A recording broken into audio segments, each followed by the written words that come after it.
All right, everyone, welcome back to the channel. Today, we are gonna be talking about something that everyone wants to know, and it's how those pro bowlers create effortless power and have an effortless swing and seem to get all these RPMs by not seeming to really do that much and put that much effort into it. So Brad, how do pro bowlers do that? How are they able to get their body and be so efficient that it just seems like the ball just flies off their hand? Well, for one, there's an evolution to this stuff. They haven't just thrown the bowling ball once or twice in their lifetime. They've thrown it 75 kabillion, trillion, zillion times, and there's like just this poetry of motion going on. But I'll tell you, no one's generating a lot of power and creating this effortlessness by just having, this stiff body. In the game of golf, John Daly says a lot like, you gotta load. If you're not loading anything, well then you can't unload and really give it a whack. And so that's kind of what we're talking about here, is to be able to have that effortless and to be able to generate power in an effortless way. Your body's gotta get involved. It can't just have like this very strict, straight and narrow way. Now, back in the day, the 1960s, when everyone was playing straight with rubber balls and it was a pure accuracy game. Yes. Sure. Yeah. Why not? Throw a shot like someone in the 1940s was bowling right now. Let's see if you can do it. It's specifically designed to not have power. So if you were gonna do it, what are you trying to do right now? Well, the hips and the shoulders just stay dead straight. Now, obviously, if I'm all the way out to the far right, I'm gonna close everything down. But when we're talking about using the hips to help load and kind of generate some momentum and swing here, arm and left hip for me as a righty kind of swing and kind of go out in front of me a little bit and do this thing. Back then, arm left, hip pointed left, and then there's just no movement. It's all just. That was still way too powerful. That was still way too powerful. Back then you had to keep your ball on line a very, very, very specific way, and their body had to be all like stiff and smooth. And then now you see a guy like EJ Tackett just go up there and then do all this stuff. Like, he has all this motion, but then yet he's as accurate as can be, and that's simply just because he's loading. He's allowing his body to kind of, he's kind of one with the ball somewhat in a way. Absolutely. So when I think of loading, I think it all has to start really with the shoulders and like the hips. So when I think of creating more power, for one, if you watch literally all the top players on the PBA tour, and that should be, your standard of like what works these days. What are the best players doing? Well, most of them are two-handed, so. Yeah, and they're not playing very straight. They're not playing very straight. So what are the two-handers doing? Well, I can tell you what, I very rarely, you can't even bowl two-handed with your shoulders and hips closed. So as a two-hander, in order to throw it, you have to open up your shoulders, open up your hips, and throw the ball. Yeah, just to even have a backswing, you have to open your hips. just to do it. So for one, the two-handers do this very naturally, but even for two, if you watch all the top one-handers right now, and really just all the one-handers on the PBA tour in general, you watch your EJ Tackett, you watch your Andrew Anderson, who won twice this year. Everyone loves Chris Prater's release. If you watch all these guys, their hips and shoulders are open, which this allows them to have bigger backswings and create more power. The way I like to think about it is, have you ever heard, I'm sure you have, a coach has told you to use your legs. Well, what does that mean? We're trying to generate power with our legs and our hips and getting to, like Brad said, a loaded position and then unloading it. Well, what we want to do is think of like your legs as creating like potential energy. Now, in order to get this energy to come up and transfer to the ball, our upper body also has to be in the right position. If you use your legs and your shoulders just square like this, you can't use your legs. I can't use my legs. I can't use any torque. I'm just gonna do like people use the ball. Just throw it down the lane.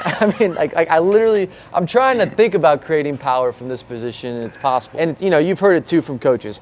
You look at someone swinging a baseball, boom, they're using their hips and shoulders are open, boom. A golf club, we're twisting, boom. We're coming through. Bowling is no different. We want to open up the shoulders, open up the legs. What also happens here is, Brad, I want you to be this is our lever, right?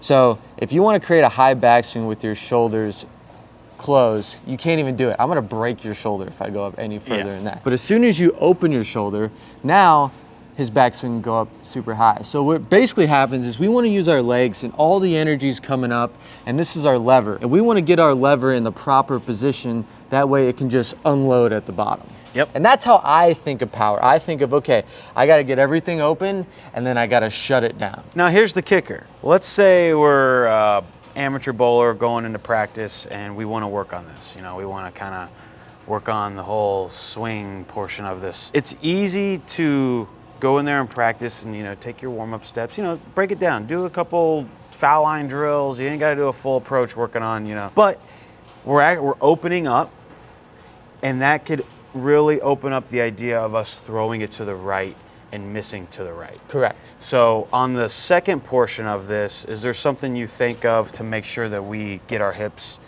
back into a more square? Do we need to get our hips back into a more square position? Are we staying open the whole time? Is there a way that you think about it? Most of the time, if you're here and then you go to throw the ball, so your shoulder, for one, is not going to stay back, like super far back.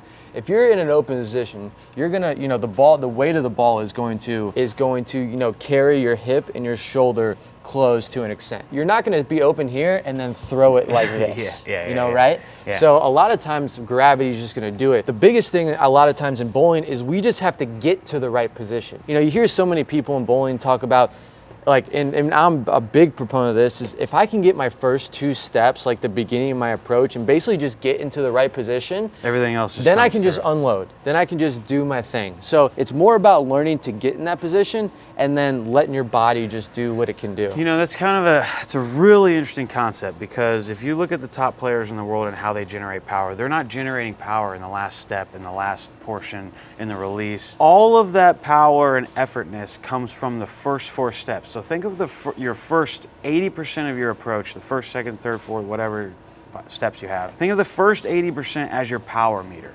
That's where you generate the 100% of power. The last 10, 15% of the approach is just the release of it. It's the result of what you built going up to that. It's like as you take each step from the get-go, your power meter goes bink, bink, bink, bink. You get to right before your last step, and then you release the power. Most people think of, oh, if I'm gonna generate hook, or if I'm gonna get the ball to spin fastly, or if I'm gonna do this, they think of it in the last 15 seconds. And the best bowlers in the world think of it in the first 80%. Absolutely. So let's talk about a couple ways to maybe start opening up a little bit, what I like to do. So if I'm gonna teach someone to kind of open up a little bit, we're gonna go through like a few different ways to think about it. For one way I like people to get started is just to simply have their, like when their ball is getting into the backswing, instead of, you know, look at the direction of my chest. So the direction of my chest, if my shoulders are staying square, my chest is basically just pointed towards the pins. If my shoulders are open, my chest is now facing like 2 o'clock.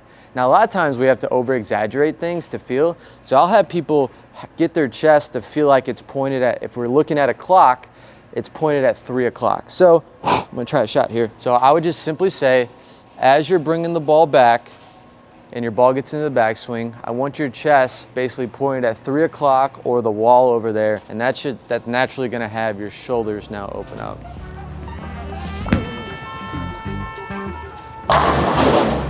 Now, one of the biggest things that we do see when we have people open up more is the ball is just gonna sail to the right.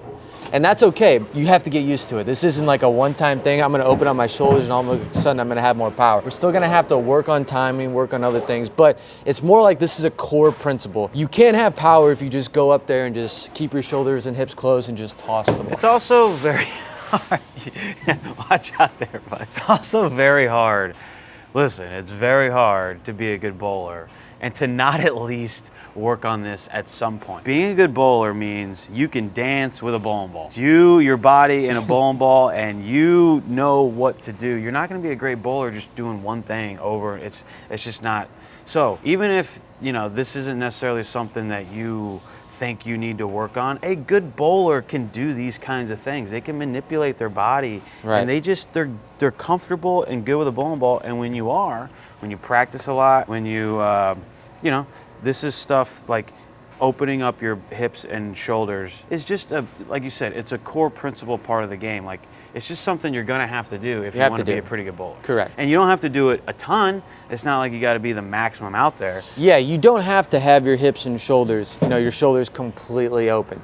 There's a lot of guys that are just open, just like here, and this can be enough. But there's got to be some momentum. It's just more so like the momentum load part. Like some people are gonna do it like this.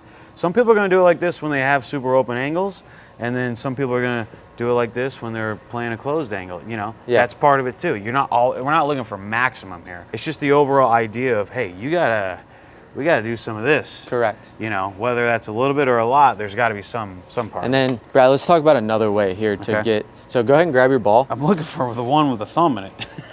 There we go. All right. So go ahead and grab your ball. So another way that we can work on opening up our shoulders and hips is getting this lead arm just more in front of us. So basically what this is doing is actually just getting this left shoulder to be in front. So when we want to open up, see how this left shoulder is now in front of this right shoulder. If Brad was staying square, those shoulders are, basically on the same plane. Now we're getting this left shoulder to be out there. Well, if we get our arm to just point forward after we push away the ball, boom, look what that does. The left shoulder is now in front. Yeah.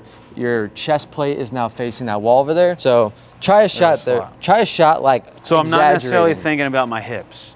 Correct. I'm more so thinking about my second step time of the approach and my balance arm, and that's leading the way. It's hips leading are the gonna way. follow. Yeah, everything else is gonna follow in it.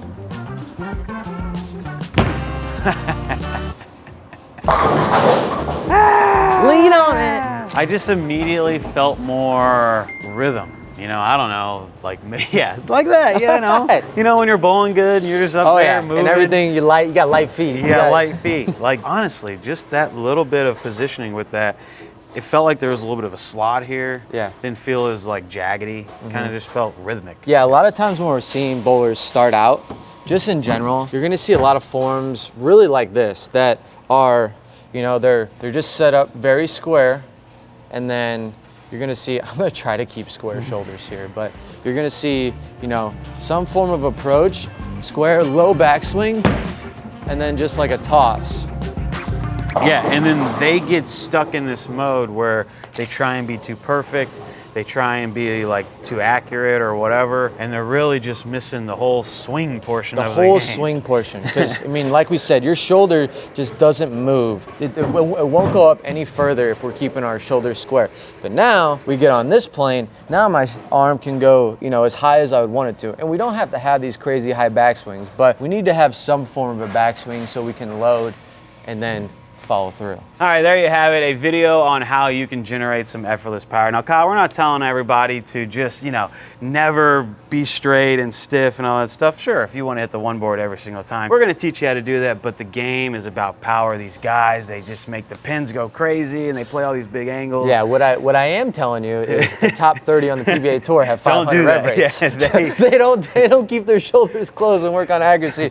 They're hooking the whole lane. Yeah, even when they have low backswings, they're still generating a lot of swing and effortless power with their hips. Yeah, absolutely. So guys, if you want to work on power, open those hips, open those shoulders. And if you are looking for some more coaching, we have a free coaching video from our Master the Lane series in the description. Check it out. It's free. Work on your lane play, throw more strikes, and we'll see you later. Later.